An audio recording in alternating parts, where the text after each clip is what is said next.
नमस्कार मित्रों, मैं डॉक्टर घनानंद तिवारी, कृषि विशेषज्ञ, agri search India private limited से। और आज हम आप लोगों के बीच में जो केले के लिए सबसे बेहतर बेड कैसा होता है, उस बेड को बनाने की प्रक्रिया क्या होनी चाहिए, स्पेसिंग क्या होनी चाहिए और उसमें सावधानियां क्या होनी चाहिए, उसके बारे में थोड़ा बहुत जो है कि आपसे चर्चा करेंगे, जिससे कि आने वाले समय में आप केले की जो खेती करनी है वो आप वैज्ञानिक तरीके से करें और काफ़ी अच्छी पैदावार ले सकें। तो सबसे ज़रूरी होता है कि हम खेत की तैयारी कैसे करें। अच्छी जुताई करने के बाद प्रति एकड़ 2 bag DAP, 3 bag single super phosphate, आधा बैग म्यूरेट ऑफ पोटाश को मिला करके पूरे प्रति एकड़ की दर से आप खेत में बखेर दें। उसके बाद बेड हम बनाते हैं। बेड बनाते समय विशेष ध्यान ये रखना होता है, जैसे सब्जियों में हम बनाते हैं तो ऊपर जो है कि थोड़ा सा उठा हुआ होता है, जबकि केले की अगर बात करते हैं तो केले में बेड फ्लैट होना चाहिए, जिससे कि जब हम ड्रिप लाइन बिछाते हैं तो जो भी हम फर्टिलाइज़र या पानी देते हैं वो धीरे धीरे धीरे धीरे धीरे धीरे पूरे बेड में समान रूप से फैलता है। तो मैं आज आपको दिखाता हूँ कि एक सबसे आइडियल बेड क्या होता है। तो 4 फीट चौड़ाई का जो है कि हम बेड बनाते हैं, जो आपके सामने है, और बेड ऊपर से बिल्कुल ही समतल और फ्लैट होना चाहिए। फ्लैट होने से फ़ायदा ये होगा कि जो अभी हमने आपको बताया, जिससे कि कम से कम नुकसान होता है और ज़्यादा से ज़्यादा पौधे उसको ले सकते हैं। ये एक बेहतर तरीका है केले के बेड प्रिपरेशन का, जो कि आपके सामने है।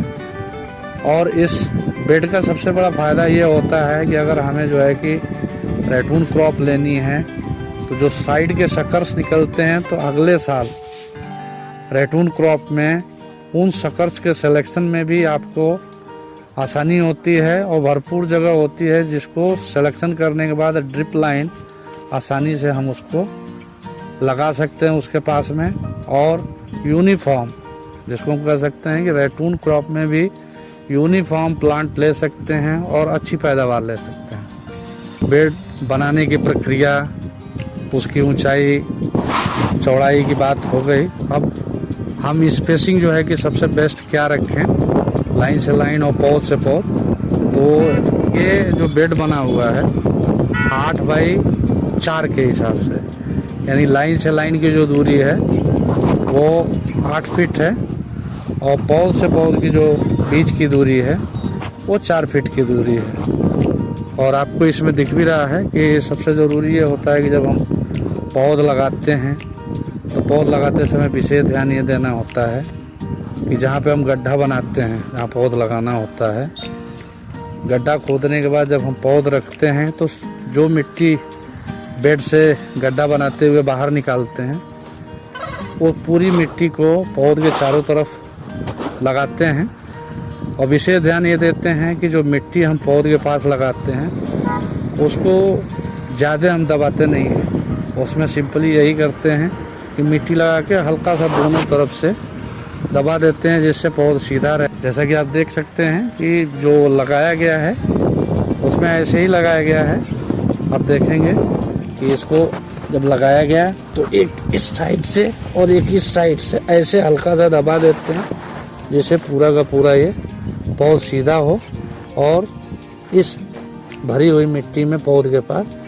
बाहर की गर्म हवा ना जा सके, जिससे कि पौध की जड़ों में मोटिलिटी ना हो, सूखे ना और पौधा स्वस्थ रहे। ये जो सारी चीज़ें आप लोगों के बीच में बताई जा रही हैं, ये एक केले की खेती के लिए वैज्ञानिक विधि है। अगर हम इस विधि के माध्यम से बेड प्रिपरेशन करें, खादों का चुनाव करें और साथ ही साथ पौधों को अगर हम लगाते हैं तो उससे एक तो पौधों की मोटिलिटी कम होती है, साथ ही साथ हम ये देखते हैं कि मोटिलिटी कम होने की वजह से, न होने की वजह से पौध यूनिफॉर्म रहता है। आगे आने वाले समय में जब फल निकलता है, लूम निकलता है, तो उसमें चांसेस ज़्यादा रहते हैं कि